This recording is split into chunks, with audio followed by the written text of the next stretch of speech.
Once again, ladies and gentlemen, with that, we move to our first roundtable. And just to set up a context, the roundtable one would entail Indian senior care attracting the next 500 million. The 60 plus population in India today accounts for almost 9.8% of the total population.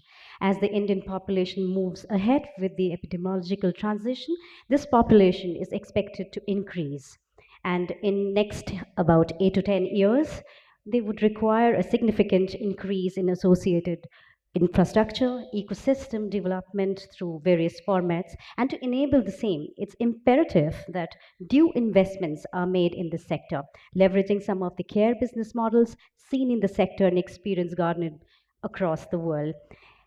In this coming session, we would explore the investment readiness of the sector, global trends, success stories, unmet needs, and investment opportunities in India. With those words, please put your hands together as I request the esteemed moderator of the session and the speakers of the session to kindly join us onto the stage. Please put your hands together as I invite the moderator of the session, Mr. Adarsh Narahari, who is also ASLI Chairman and MD Primus Senior Living. Please put your hands together as we invite our speakers, our esteemed speakers, onto the stage. May I invite on stage Ms. Neha Saraf, who's the Executive Director, Morgan Stanley, India. Very warm welcome to you, ma'am. Thank you. May I also invite on stage partner Lightrock, India, Mr. Saleem Asaria. Very warm welcome to you, sir.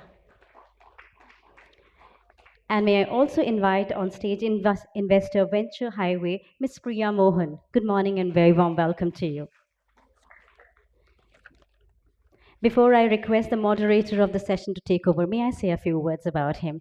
Mr. Adarsh Narahari, Managing Director of Primus Senior Living.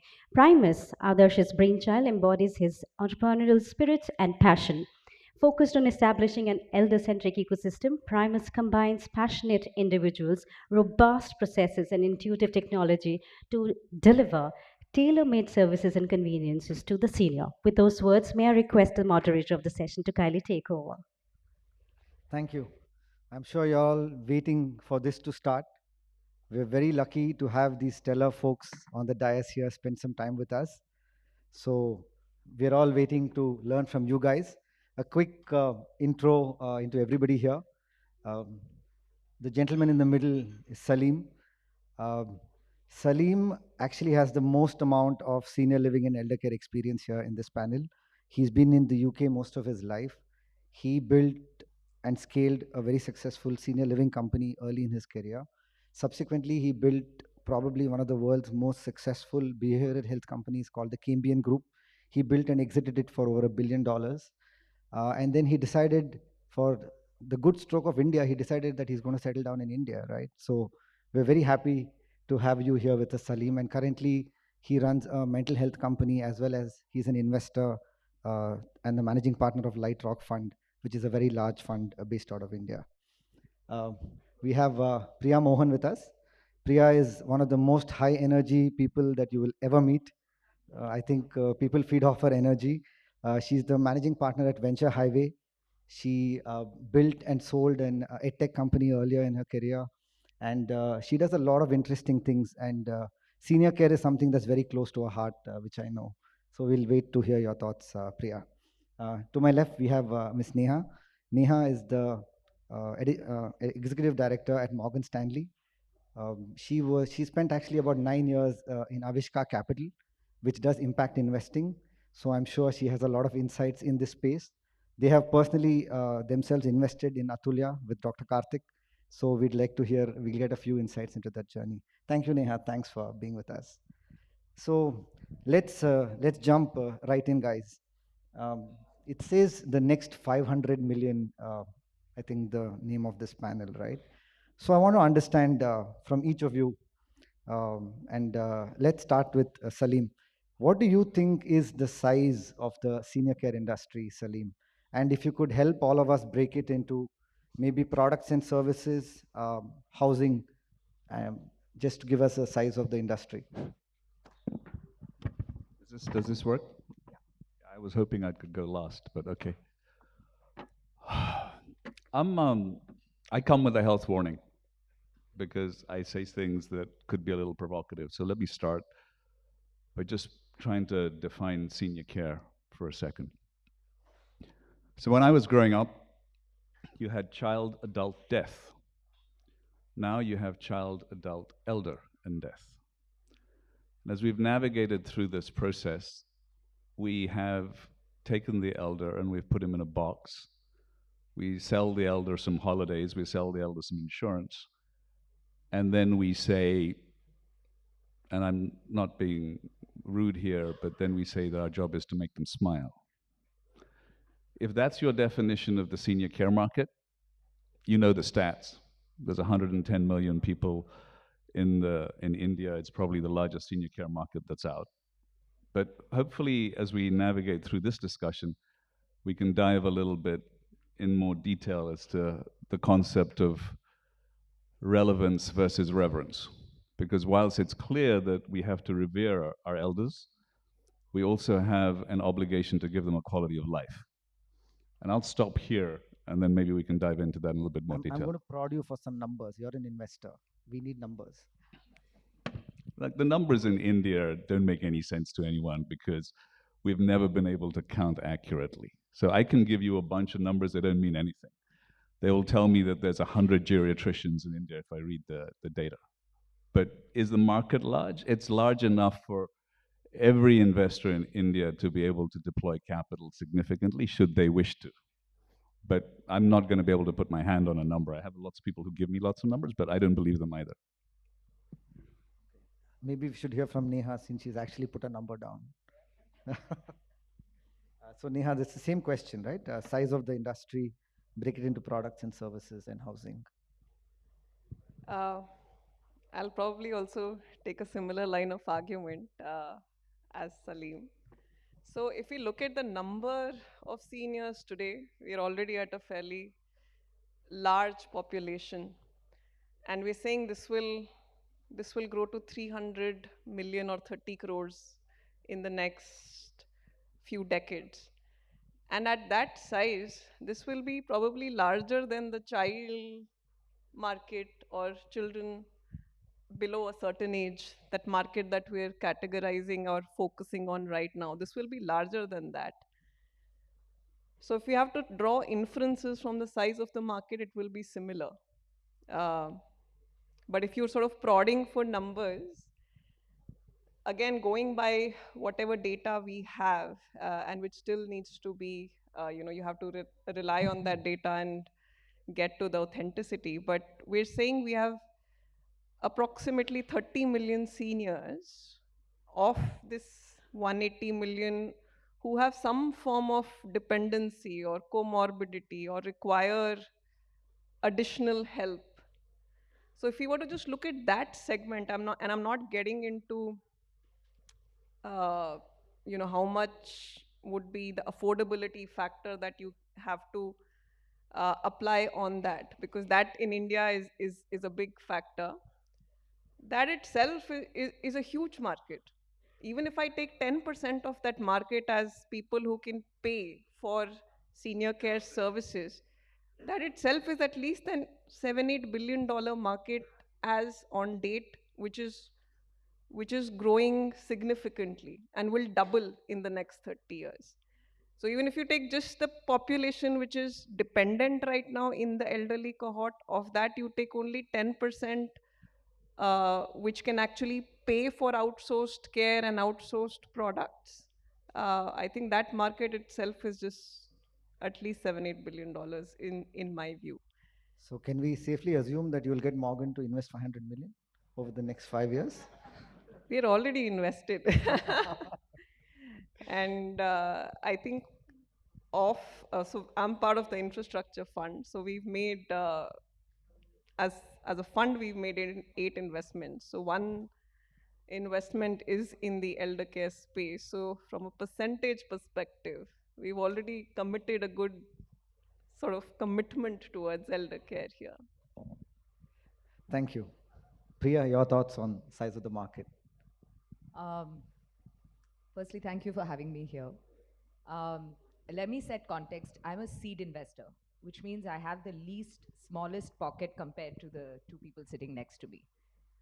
So I come from a place of poverty, to be honest. But um, very honestly, I believe that there are certain markets you can't look through purely through a VC lens. And I believe this is one of that. And I'll explain. So typically in our TAM, SOM, SAM, as if unfortunately, if some of you have done MBA like me, you'll slice and dice market like that. But in this space, I think the only real number that I believe we can rely on is the number of people who can be served. And then you break it up into two parts. How are they served today? And that also is an existing market. If you just take fintech, most of the elders are served by banks. Most of the elders are served by some form of wealth advisors. Most of the elders are served by some form of mutual funds, a small portion. Can that product be reimagined? When you put that thought into it, then I think the market is still yet to come out, right? So there's a fair amount of market that needs to be reimagined, which is very hard to put a number. The second part of it is a market that needs to be created. And in that, the framework that I typically use is what are your anchor things that you do for elders? And what are the non-anchor things which has to rest on top of these anchor services? For me, today, the most prominent anchor service is health, right? That is absolute need. That's a place of trust. That's a place of education, on top of which multiple other services get built.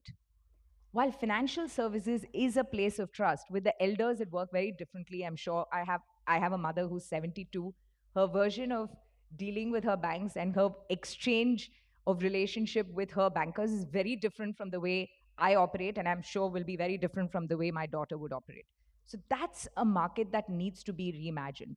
So the right way to look at is what are those core anchor services which are trust building exercises, which can, on top of which, an entire gamut of services can be reimagined for elders.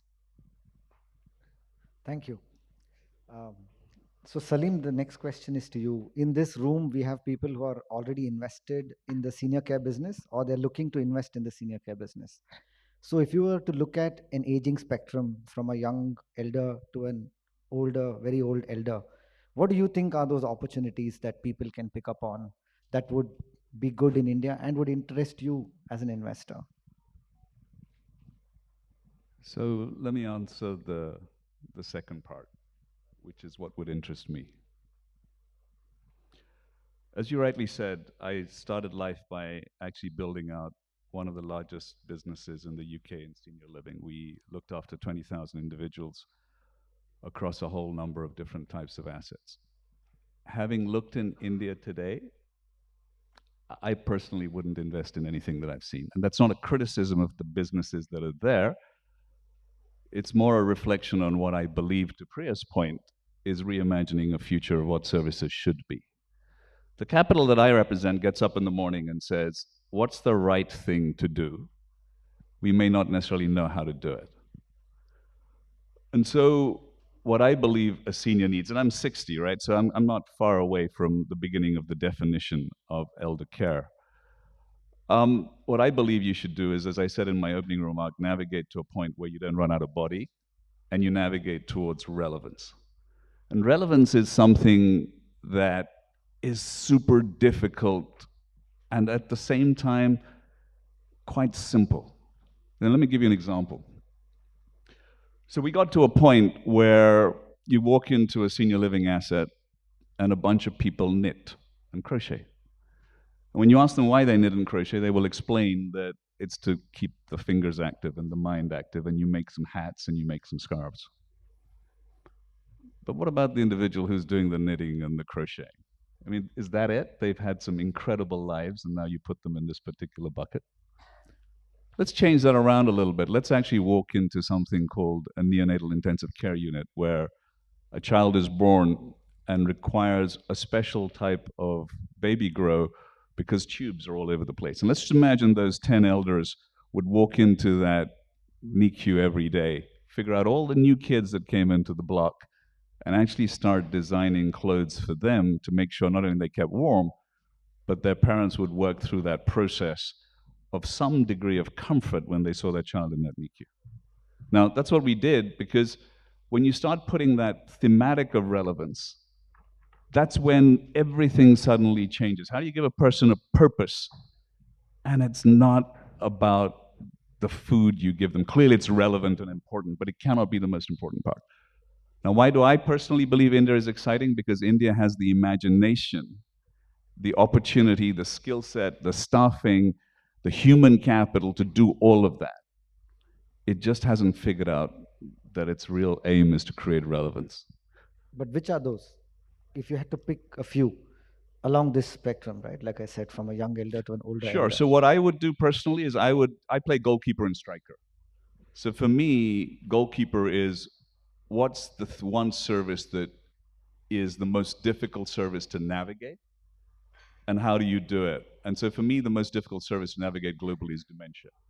Would I navigate into a dementia facility? Possibly. What I'm currently looking at India in doing is creating a dementia village. This is the equivalent of a township where, and that word has different connotations in different parts of the world, but in India, I believe a township is one which is self-sustainable. It's not just for individuals with dementia, but there are lots of facilities there. There are post offices, there are cinemas, but every single individual who works in that building is trained in dementia. And I believe this is a global it's a global destination. The other end, where you play striker, look, I would bring people into people's homes, and I'm going to use the word therapy. Priya and I had a little conversation about that because it has a very negative connotation. But if you want relevance, the one thing that you have to really overcome are your own demons. And we all get up in the morning, and I'm a series of my own insecurities. And there are times when I need semi-professional help to take me from point A to point B so I can actually get out of bed and feel even better about myself or learn how to interact with others. So those would be the two extremes. We're doing the same thing in mental health in India at the moment, but goalkeeper and striker. Very interesting. Can you touch upon, you spoke to me quite a few times about this word reverence and how it is misplaced in your mind in India. Do you want to share about that? I don't think it's misplaced. Look, my mother is 84 years old, right? And she's shooting for reverence because no one has told her otherwise. We have a process where clearly we get to a point where we expect to be served, we expect to be managed. It's hard. I mean, it's hard to do anything else. And my mother loves my younger brother more because he does that, whereas I force her to climb a hill or go to the gym and do a whole bunch of other stuff. But we consciously need to understand how to educate the people we love to a place that is difficult. And life is not about just making it easy. Life is about absorbing and encompassing the challenges that every different age group brings. And I said, I'm getting closer to it myself. So are you saying that the way to show reverence in India is to empower our loved ones to do stuff on their own? Remove the word. Huh? Remove the word. Remove the word reverence. Relevance. As an example, right? When I studied psychiatry, I was allowed to prescribe a dog because you needed to be needed. Loved is a good to have. If you want a quality of life, you need to be needed. Now, clearly, I'm being incredibly at one end of the bookend, but just to really make the point. This is about living a purposeful life till the end of your days, not just waiting to die. Okay. So, Priya, same question. Hopefully, you will point out some opportunities for our audience to pick up on along the aging spectrum. You know me by now that I can't be anything but opinionated, but at the cost of that, I really like the point that Saleem made, but the way it works in my head is agency. And there's a lot of commonalities between EdTech and my journey that I've seen between parents, kids, and a service provider, an elder, their child, and the service provider. It's almost like a mirror. Like Shakespeare said, being an elder is like a second childhood. And the problem is agency. How do you imagine agency? And in EdTech, the problem is, do kids really have an agency? The person who's purchasing has the agency. More often than not, like reverence in India, education in India is a form of reverence to the parent who decides for the child. What agency does the child have? Very similarly, what is the agency the elder has? So the first question I asked Adarsh when I visited Primus is how many of these guys funded their own homes? So I had an opportunity to speak to some of the elders, and the pride that they took, that they sponsored and they paid for their own homes, and is also a proxy of the fact that they believe they need to be here. They want to be here. So I think one of the biggest anchors I look for companies or services building for the elders is how are they solving for agency? That's one. Specific opportunities, the way, again, I think is x axis, y axis. On the x axis, if you look at the different kinds of the market or split them, you have the active elders who's super active mentally, physically, who have high energy. Then you have elders with some help or needing some help, some issues. And then you have people who need a lot of help and people who need severe help.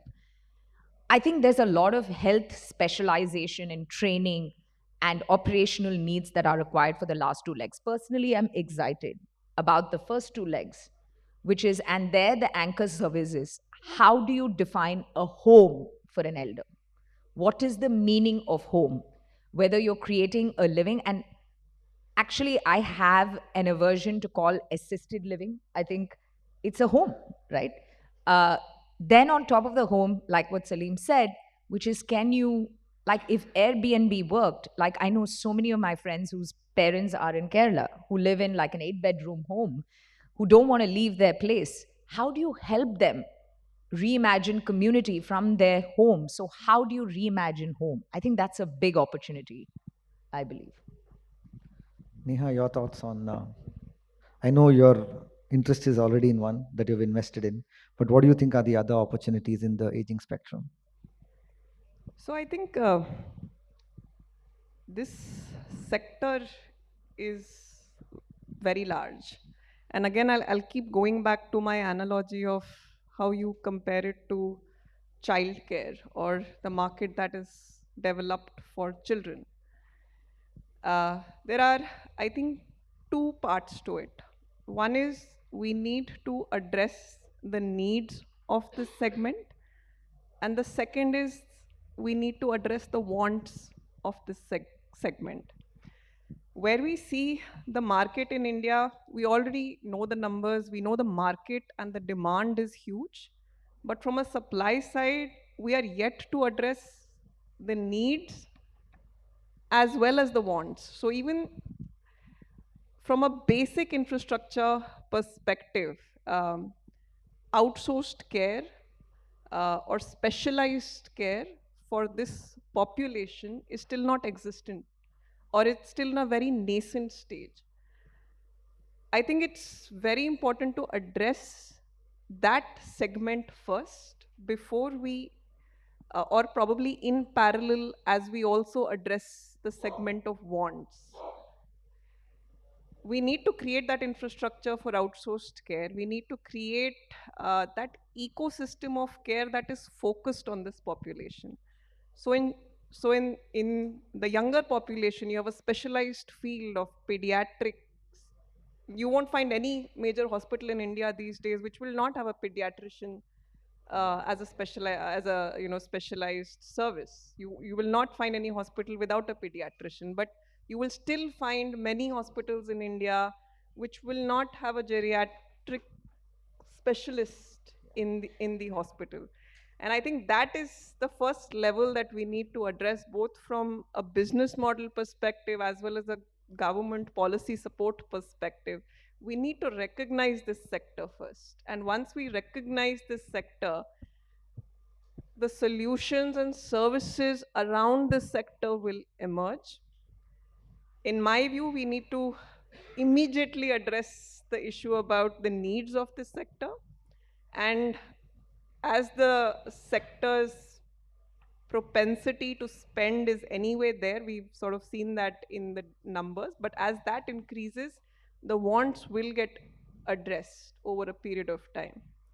So I think we need to recognize that the family cannot be the main care provider, especially with children not living with their parents, both male and female labor participation uh, being at least aspired to be similar, we cannot rely on just family being that care provider. So that, in my view, is still need to be addressed in India. No, so that's very interesting insight. You say that solve for need first, then go after the want. It's probably an easier market to go after, right? That's interesting. Thanks for sharing that. Uh, Priya, if a founder is building a company now from 0 to 1 in the early stages, right? What are the sort of top 3 things that the founder can do to make that company more investable in the future, or over the next 12 months? I think the first misnomer, if I might say, is I don't think the founder should make a company because it should be investable. He should make a company which is sustainable and which has a potential to build something of value, right? And I say this in all honesty, I have a lot of friends whom I admire who've been completely bootstrapped. And it is true that the only uh, combination of capital is time.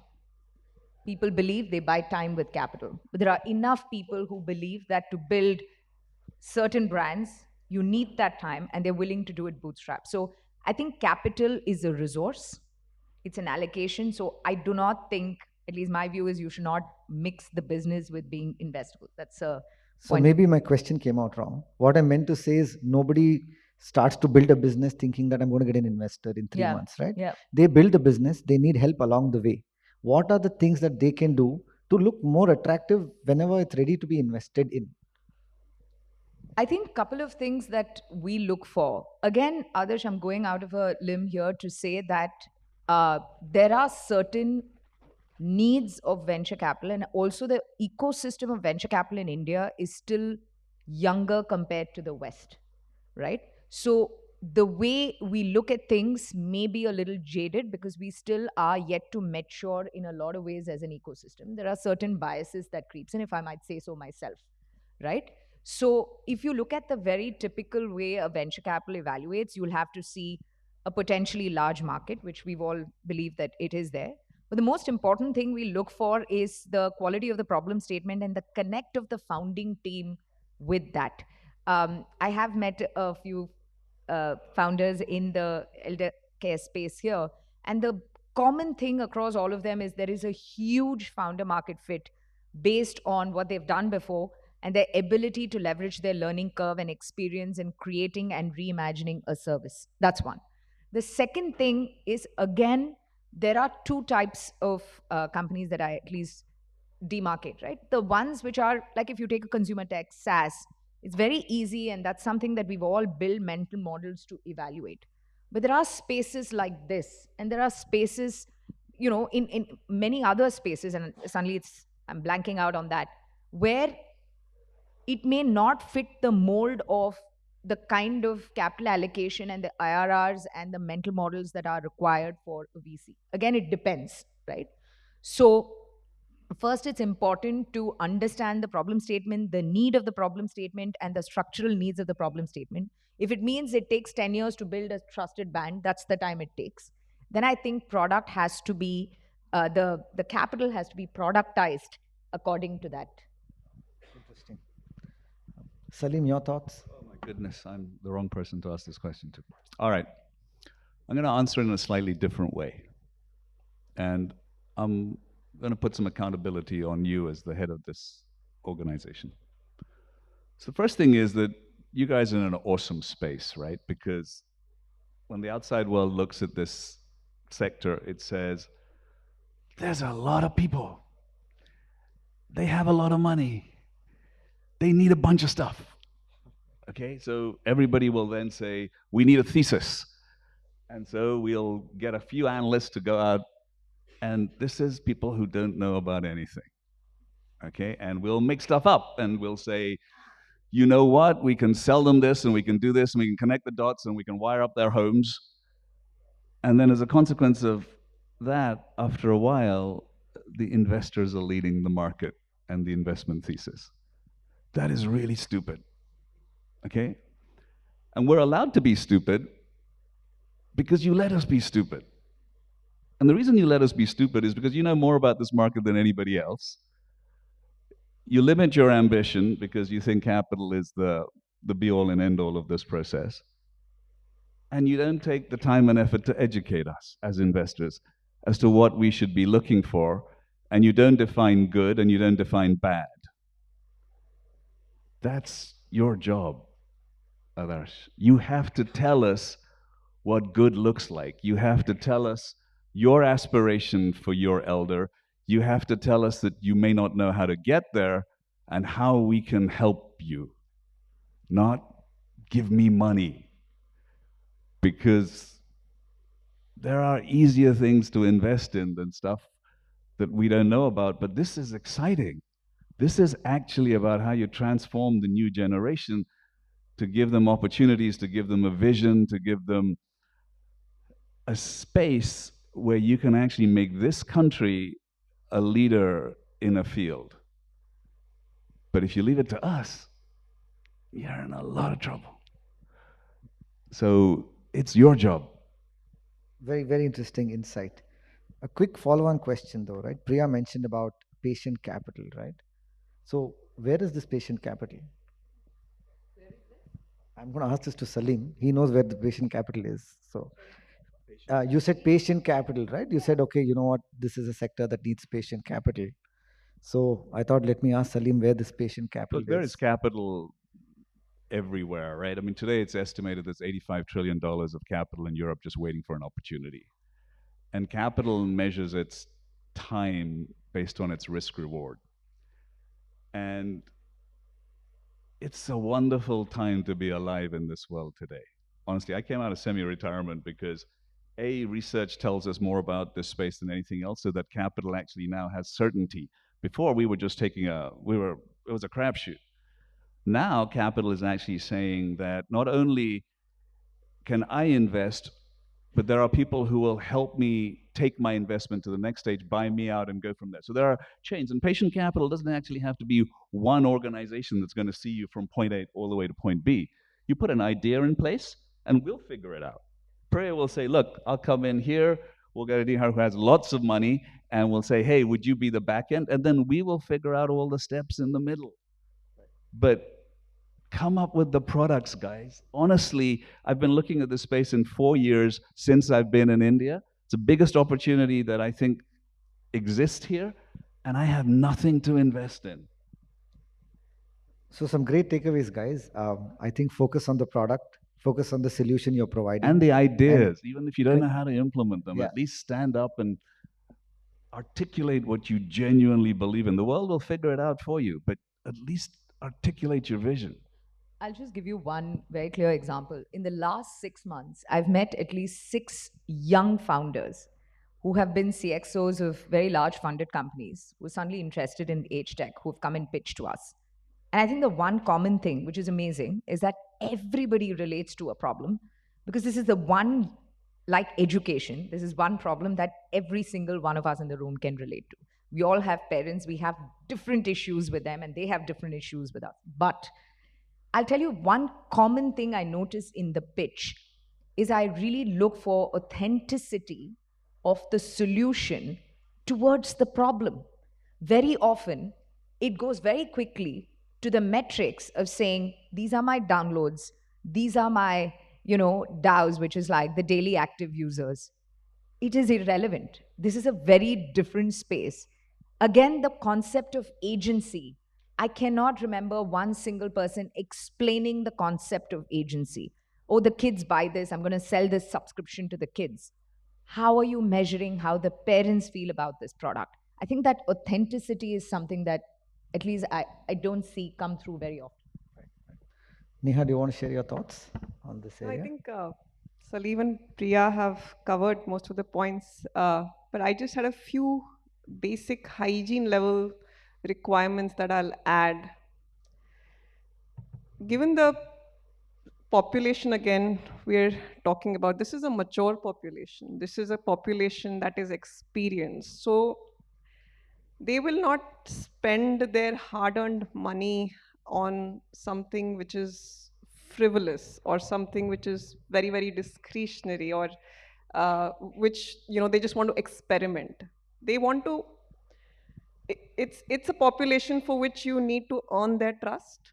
Whether it's a product or a service that you're selling, it's difficult to earn that trust. But once you earn that trust, and because of their experience, they should stick around. So for us, one of the factors we like to assess is the retention of clients here.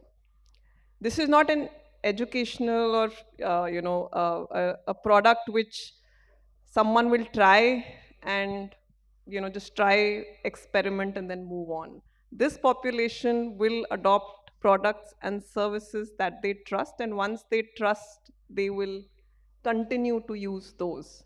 So retention is a big factor that we put a lot of emphasis on.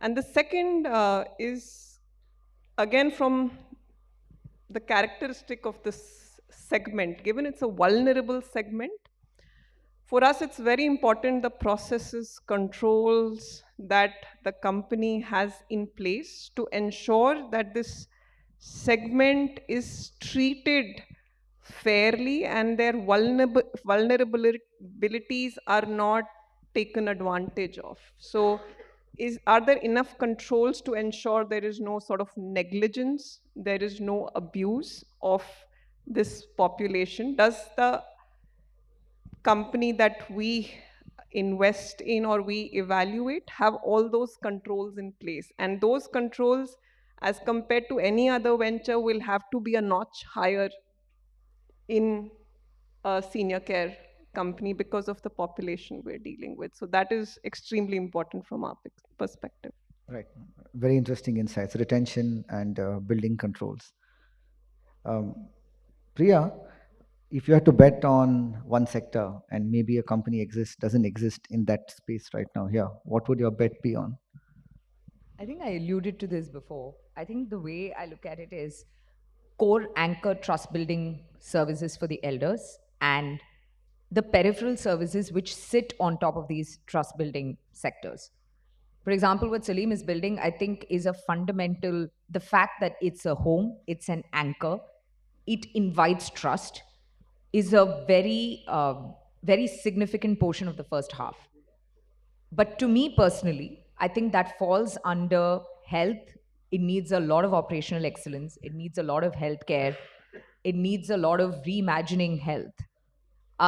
So to me, as specialist people solve that, I think I'm very excited about reimagining homes for elders, which is what is that? How can we reimagine the place of stay for an elder? And I believe the way to think about it is a 20-year view.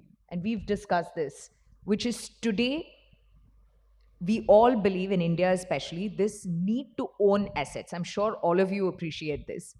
My father-in-law still owns land in Kerala, and I've been trying to tell him there's no relevance to this. Let's get liquidity. We can make that money work. They do not believe in that. So this sense of ownership with the older people, which then moves to people like us, where there's a limited amount of need of ownership, but we are okay with being liquid. And then our kids, who I think will want to be asset light.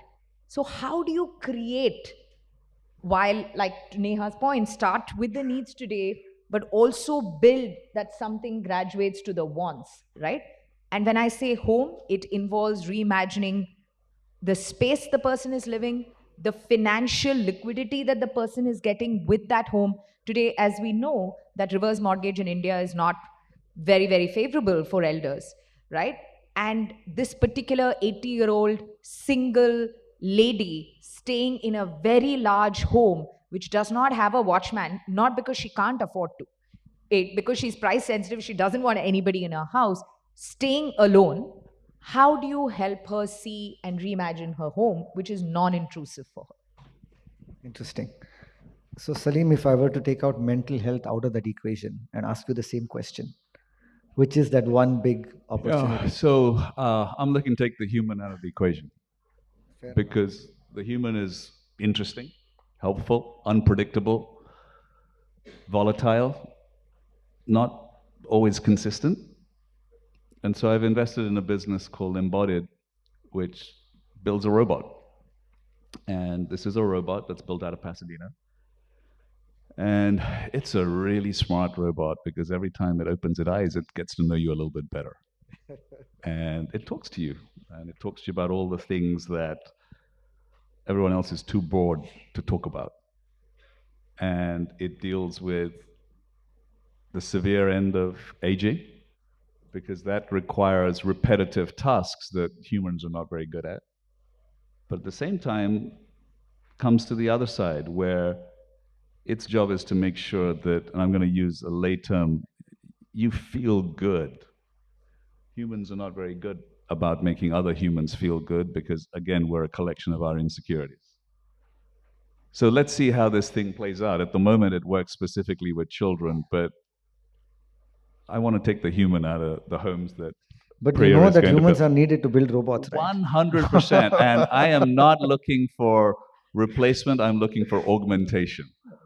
Because today, technology, and look, I was born before the internet, right? So I have trouble switching this thing on. But today, when you look at what technology can do, and in my space of behavioral health, my goodness. So, yeah, technology to take the replace human out. not caregivers, but yeah, Augment. basically. No, Yeah. it's an augmentation tool to Interesting. figure out that today we can do things in some cases better than the human, Right. in some cases. Thank you. I think I know Neha's answer, but for the audience, we should share your one area of interest in this space. Yeah, so as you mentioned earlier, we've already invested in Atulya, which is they provide both facility-based as well as home care services to dependent seniors. And I think being an infra fund, we have a preference for investing in the building blocks of any sector. So whatever is more sort of infrastructure like in this space, and that sort of helping build that ecosystem is what we are interested in. Just by the sort of nature of our fund, probably lesser interested in more discretionary products, which will also have a very huge market. But just as an investor, we probably will look at the foundation first. Cool. So Saleem, India has this great opportunity in elder care to leapfrog a lot of learnings, right? Like we did away with the iPad, we went to smartphones. There are a whole bunch of examples like that. When it comes to caring for the elderly, what are those global learnings that we can leapfrog and we don't have to make the same mistakes here? I think there's one thing when you come from somewhere else, right? We have a value base, and I consider myself Indian. We have a value base in our people that is phenomenal. I mean, we're born with the concept of care, humility, service. Trouble is that when we go and work in an organization, the people who run the organization forget that. Human capital in India seems to be dispensable. We seem to have 16 layers of hierarchy in organizations as part of that process. It's nuts. You're taking your most valuable resource and dumbing it down versus learning how to empower it. HR is lazy. It's non-existent. It's used for hiring and firing. And annual reviews are not about talent development, but about trying to mitigate cost of increases. Unless you change that attitude, you're basically taking India's greatest commodity, its greatest asset, and putting it in the trash. So the only learning that I would encourage is learn how to value and develop human capital and not exploit it, but empower it. Because it will take you from here, it's already taken you to the moon. It's going to take you to places that you never imagined that you could go. Very interesting. So work on your teams, guys. Empower them, and that's going to be the key to growing. It's more than that. businesses, right? These are not simple words. There's science today that actually says it shows us how to do this. I was taught how to build teams from the guy from the chaplain of the San Francisco 49ers. This stuff is not new. You just must want to invest in people. The nursing turnover in hospitals today is somewhere in excess of 38%, and I've seen it as high as 60. And we shrug our shoulders and say, well, that's fine, we'll go find another nurse. That's just stupid. Okay, you have to value human capital. You have to respect it, and you have to make sure that a pride for you is that when human capital leaves you and does something better for itself, you get there, it'll be a very different space. And today, I believe personally, that's the biggest thing that's holding this sector back. Interesting. So Neha, what do you think are some of the risks for a foreign investor like Morgan, right? When they look at India as a market, and then they look at senior living or senior care as a market, what are those perceived risks, and what do you think maybe we can do to mitigate that? So, I think I'll go back to my point that this is a vulnerable population. It needs to be uh, provided services and products with care that minimizes any risk of negligence, that minimizes any risk of abuse. Um, I think as an industry, what we need to do, and which is still at least not evident in senior care, is establish those standards of service offerings. And I'm right now sort of focused more on service, given the bias. But we need to establish those standards of service offerings to this sector. And we've done it in other sectors. If you look at, say, the medical sector, you look at hospitals, you have any NABH accreditations, you have for laboratories, you have NABL accreditations, you have similar standards for educational institutions. This segment, still, we don't have anything which is specific for this segment. And we need to ensure that that framework, those quality standards get established very specifically for senior care. In absence of that, one bad incident or a couple of bad incidents can really deter the momentum the sector is seeing. Got it. So let's quickly take one or two questions. Is there any questions from the audience?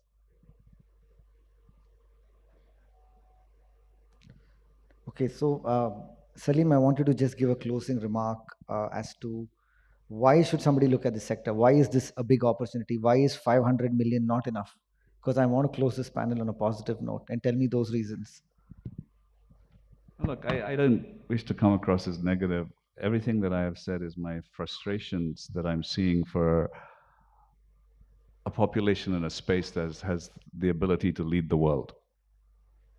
And I moved to India 4 years ago to start a new chapter, and it's a phenomenal country.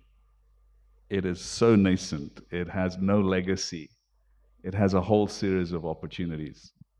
500 million won't even touch the surface. But I just going back to this room, and if I can leave you with one thing, is that whether you want 500 million or trillions, it's only going to happen if you make it happen. Investors are very happy to follow you. Just please give us something to follow. All right. Awesome, guys. Thank you so much. Thank you, audience, for being patient with us. Thank you, Saleem, Priya. Thank you, Neha. Thanks for your time. Thank you. I know a lot of you. So a lot Thank of you you so have flown much. in just for today. So thank you for that. Thank you so much, speakers of the session, moderator of the session. I must say it's been an extremely informative, reflective session. Thank you so much. We're carrying back so much with us for this session. Ladies and gentlemen, we would like to thank our esteemed speakers of the session. May I request the moderator of the session to kindly present mementos to our speakers. We'd like to present a memento to Ms. Neha Saraf. Thank you so much for sharing your thoughts. A huge round of applause as we thank our speakers for exchanging their thoughts, letting us know. May we now present a memento to Mr. Saleem Asaria. Thank you so much.